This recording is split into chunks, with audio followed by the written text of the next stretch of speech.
नमस्ते दोस्तों, कैसे हैं सभी लोग। आशा करती हूँ अच्छे ही होंगे। चलिए आज फिर आपके लिए बॉलीवुड इंडस्ट्री की कुछ और दिलचस्प स्टोरीज लेकर आई हूँ। आई होप आपको पसंद आए।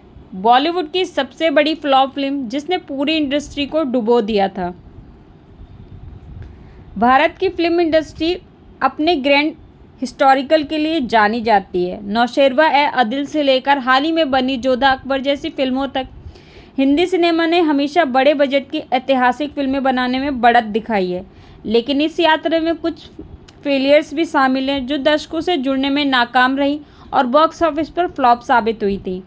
यही कहानी है ऐसी एक फिल्म की जिसने पूरी इंडस्ट्री को आर्थिक संकट में डाल दिया था।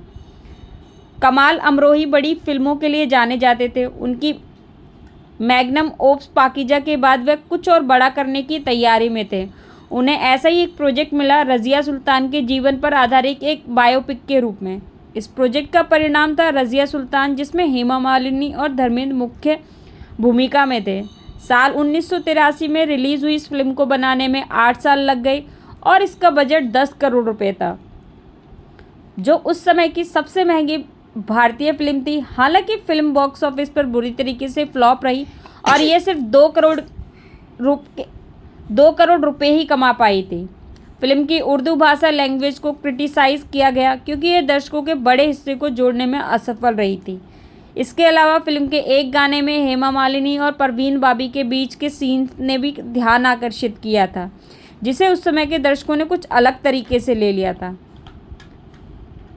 कमल अमरोही ने रज़िया सुल्तान बनाने के लिए भारी कर्ज लिया था। फिल्म पर कई ट्रेड इनसाइडर्स का पैसा भी दांव पर लगा था। जब फिल्म फ्लॉप हुई तो कई फाइनेंशियल डिस्ट्रीब्यूटर्स और अन्य निवेशकों को भारी नुकसान हुआ। फिल्म की ग्रैंडनेस और इसके बड़े बजट के कारण इसका असर पूरी इंडस्ट्री पर पड़ा। उस समय की एक ट्रेड मैगजीन ने एक आर्टिकल पब्लिश किया जिसमें कहा गया था कि इस फिल्म के फेलियर ने फिल्म इंडस्ट्री को कर्ज में डाल दिया है। हालांकि कमाल अमरोही ने इसका जवाब देते हुए कहा कि किसी भी तरह का नुकसान उनका पर्सनल होगा, न कि प्रोड्यूसर्स का। अमरोही ने यह भी कहा कि फिल्म को बनाने में 8 साल लगे और इस दौरान उन्होंने सैकड़ों लोगों को काम दिया था।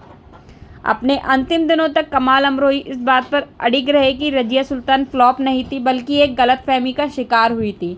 हालांकि इस फिल्म ने उन्हें काफ़ी इफ़ेक्ट किया था। फिल्म के बाद उन्होंने एक लंबा ब्रेक लिया और बाद में आखिरी मुगल नामक एक प्रोजेक्ट पर काम करना शुरू किया, जो कि बहादुर शाह जफ़र की बायोपिक मानी जा रही थी। लेकिन साल 1993 में उनके निधन के बाद उस फिल्म की स्क्रिप्ट खो गई और इस तरह रज़िया सुल्तान अमरोही की आखिरी फिल्म बनकर रह गई।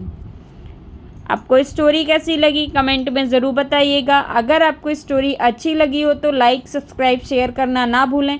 Thanks for watching. Bye bye.